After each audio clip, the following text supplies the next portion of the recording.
Hi, welcome to my sewing studio. I'm Mimi, and in this video I show you how I take in the waist of a pair of jeans from the center back and quickly hem. It's the most common alteration I do for women, especially women with curvier hips, butts.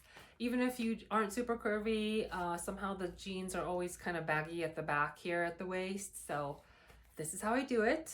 Let's get started.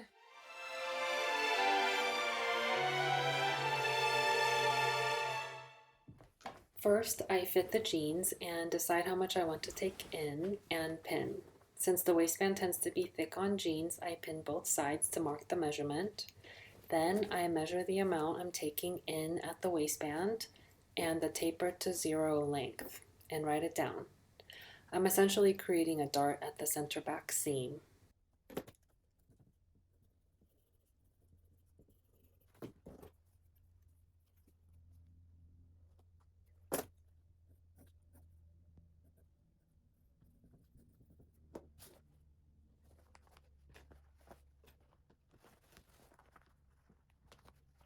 Then it's time to rip out the stitches. So I'm opening about 6 inches across the back waistband and about 8 inches at the center back seam. This will give me enough room to take in and sew. I tend to go a little bit more because I find that when I get to the waistband and have to flip it, it's really difficult if it's just like a little opening.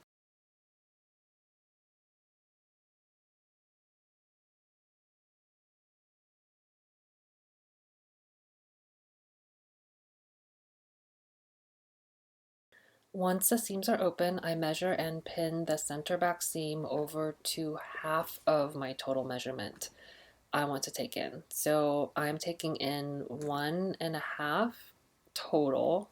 So I'm moving the seam over 3/4 of an inch because that's half of that measurement.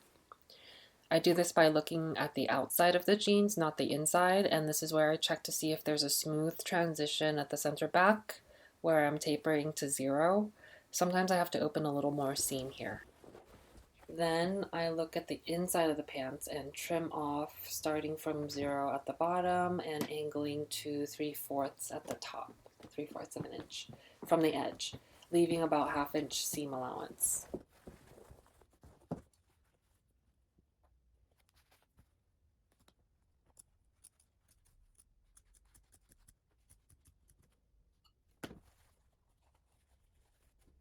After pinning, I iron and fold in the felt seam on the inside. Using a tailor's ham helps with this part, but not necessary. I don't pin the inside fold since the iron holds the fold pretty well, and you'll see how I sew it in the next step.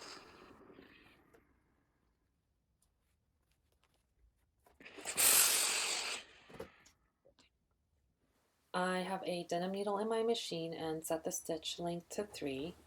I'm sewing where I pinned, looking at the outside of the pants. Go slow and be careful not to sew pockets or anything else. Feeling under to make sure the sewing path is flat and other parts are out of the way, and after sewing the outside, flip the pants around to sew the inside fold. I use my finger to make sure the fold is secure and all of the seam allowance is encased in the seam.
And I forgot to open the seam at the top of the waistband earlier, so I'm doing that now. This gives me an opportunity to talk about using a razor to open up a seam. I only use a razor on thick, sturdy fabric that doesn't cut easily. It's really easy to accidentally cut the fabric if it's too delicate or loosely woven. The method is to pull the fabric apart more than you're cutting with the razor. I'm lightly placing the razor on the threads as I'm pulling the seam apart. It's really satisfying if done right and makes the task faster.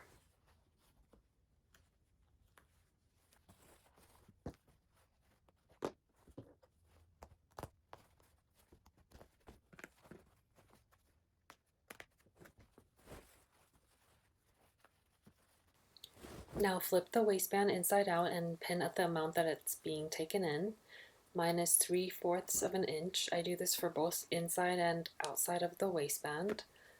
This part I eyeball where the center back is. I don't get it exactly, and usually I guess pretty well, but I also know that I'll be putting the belt loop on, so that will be covering the seam.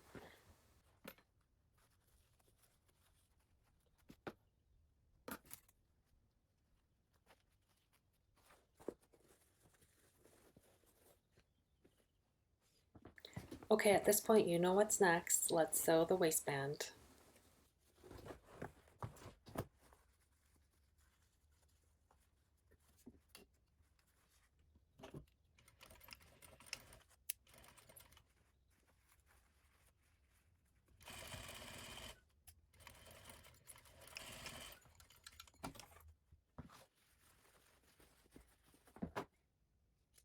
Trim the excess seam allowance. I like to leave about 1/2 inch. It's time to iron out and sew the finishing top stitches.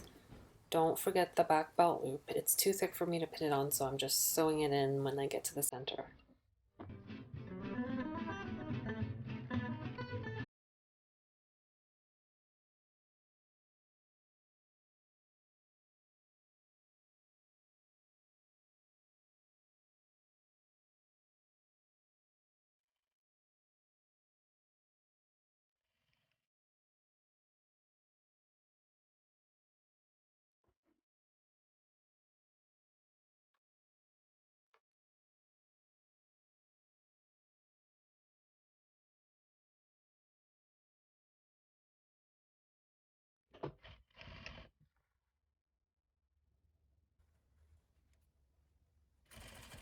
Okay, so if you've made it this far, then you've watched a lot of video. Then the next phase is quickly hemming. Since they're wide leg jeans, they're pretty easy to hem since I'm not doing like original hem. I'm just like picking, trimming, unfolding, and sewing.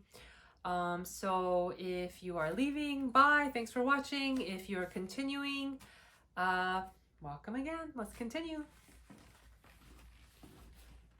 I was hoping to get away with not ripping out more seams, but I think it would have been too bulky to have 3 layers of denim at the hem. To make this go quickly, I iron in a crease on each leg of the inseam length that I want, then I cut and iron according to how wide I want to finish the bottom. Since these have a wide finish, I added 2 inches to the crease. Now the last step to this alteration, I'm sewing with the inside of the pant hem on top. I like to use a guide so the stitches look straight. Start and stop stitches from the inseam for a cleaner finish, then iron for a flat finish.